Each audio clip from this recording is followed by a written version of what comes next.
একে তো final match, তার উপরে কাগজে কলমে চেলসির চেয়ে বড় প্রতিপক্ষ পিএসজি। দর্শকরা ধরে নিয়েছিল পিএসজির কাছে পাত্তা পাবে না চেলসি।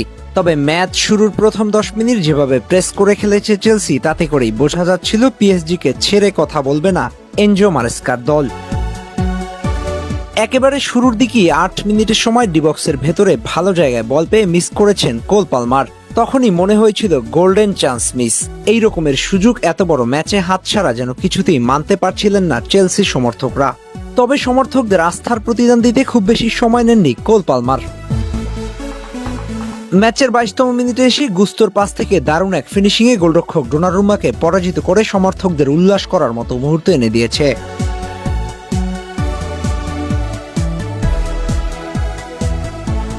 প্রথম গোলের রেশ কাটতে না কাটতেই ম্যাচের 30তম মিনিটে এসে ডিফেন্ডার লেভি কলউইলের পাস থেকে ডিবক্সের ভেতরে ঢুকে ঠান্ডা মাথায় ডিফেন্ডারদেরকে বোকা বানিয়ে নিজের দ্বিতীয় গোলটি করেন কোল্ট পালমার। আর এতেই লিড ডাবল করে নেয় চেলসি। গ্যালারি ভর্তি পিএসজি দর্শকদের মাথায় হাত, এটা যেন তাদের কল্পনার বাহিরে ছিল। এর পরের গোলটা আসে ম্যাচের 43তম মিনিটে প্রথম হাফের নায়ক কোল্ট পালমারের পাস থেকে জোয়া পেদ্রোর গোল। আর এতে করে 3 গোল হজম করে প্রথম হাফই ব্যাকফুটে চলে যায় পিএসজি।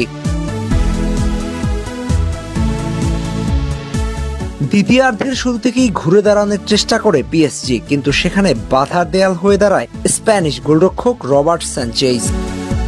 একের পর এক অবিশ্বাস্য সেভ দিয়ে যাচ্ছিলেন এই গোলরক্ষক, যার ফলে গোল করতে পারছিলেন না পিএসজি ফরওয়ার্ড ওসমান দেমবেলে কিংবা জিজার ডুও কাউকে পাত্তা দেননি এই গোলরক্ষক। এরপর মাঝ মাঠে কিছুটা আক্রমণ গড়ে তুলতে চেষ্টা করে এনজো ফার্নান্দেস, তবে একের পর এক ট্যাকেলের শিকার হয়ে শেষ পর্যন্ত মাঠ ছাড়তে বাধ্য হয়। তবে ভাগ্য ভালো, হালির হাত থেকে রক্ষা পেয়েছে পিএসজি। গোলরক্ষক ডোনারুম্মার সেভ এবারের মতো বাঁচিয়ে দিয়েছেন হালি থেকে। তবে এরপর ঘটতে থাকে একের পর এক কাণ্ড। পিএসজিকে হতাশা চেপে ধরলে মাঠে বারবার দ্বন্দ্বে জড়াতে থাকে দুদল। শেষ পর্যন্ত ম্যাচের শেষের দিকে এসে কুকুরেলাকে চুল ধরে টান দিয়ে লাল কার্ড দেখেন জোয়াও নেভাস। পিএসজি পরিণত হয় 10 জনের দলে। আর এরই মধ্যে দিয়ে শেষ পর্যন্ত পিএসজির মতো হেভিওয়েট দলকে হার মানতে হয়েছে চেলসির কাছে। একেবারে হারে হারে টের পাইয়ে দিয়েছে এনজোর দল। লুইস এনরিকে যেন কিছুই বুঝে উঠতে পারেননি কি থেকে কি হয়ে গেল। যেখানে সবাই ভেবে নিয়েছিল চেলসি বড় ব্যবধানে পরাজয় বরণ করবে, সেখানে উল্টো পিএসজিকে বড় ব্যবধানে হারিয়ে ক্লাব বিশ্বকাপ জিতে নিল চেলসি।